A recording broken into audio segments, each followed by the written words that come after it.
Baru-baru ini, dunia lagi heboh sama satu kata yang rame gara-gara mau dilarang.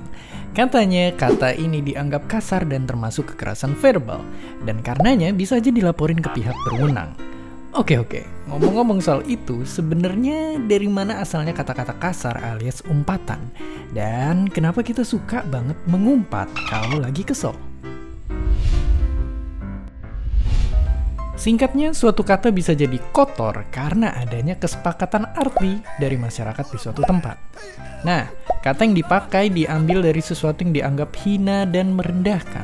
Misalnya, sastrawan satu ini ngebagi umpatan jadi beberapa jenis. Misalnya yang berhubungan dengan agama atau kepercayaan.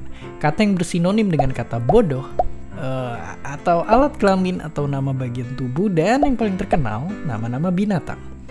Tapi bukan cuma itu, kata kotor dan tabu itu juga bisa terpengaruh sama institusi yang berwenang di suatu daerah, kayak negara atau agama. Dengan kuasa yang dimiliki, mereka bisa netapin kata apa yang bermakna buruk dan mesti dijauhin kayak kata ini contohnya. Oke, tapi kenapa kita mengumpat? Simpelnya, kegiatan mengumpat udah dipakai buat nunjukin rasa marah atau menghina orang lain bahkan sejak zaman Cleopatra. Zaman berkembang dan kata-kata yang dipakai pun berubah seiring waktu. Kegiatan mengumpat alias ngomong kasar ini lantas jadi sesuatu yang dipandang rendah dan bahkan di beberapa negara sampai dikasih hukuman. Ya, nyatanya di zaman Majapahit dulu, ngomong kasar atau menghina suatu golongan tertentu bisa dihukum bahkan sampai hukuman mati. Serem banget.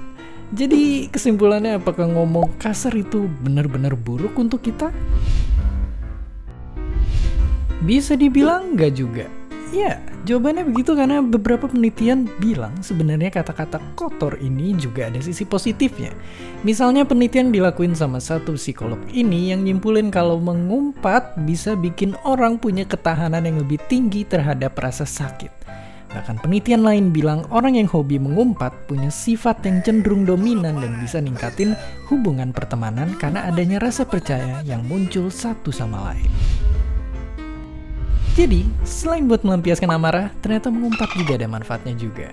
Walaupun harus kita ingat kalau mengumpat ini nggak bisa dipakai sembarangan, apalagi diomongin ke orang yang lebih tua di tengah kerumunan dan pakai pengeras suara. Dan seperti biasa, terima kasih. Terima kasih udah nonton Kok Bisa. Punya pertanyaan lagi? Tulis aja di kolom komentar di bawah. Asking and stay curious.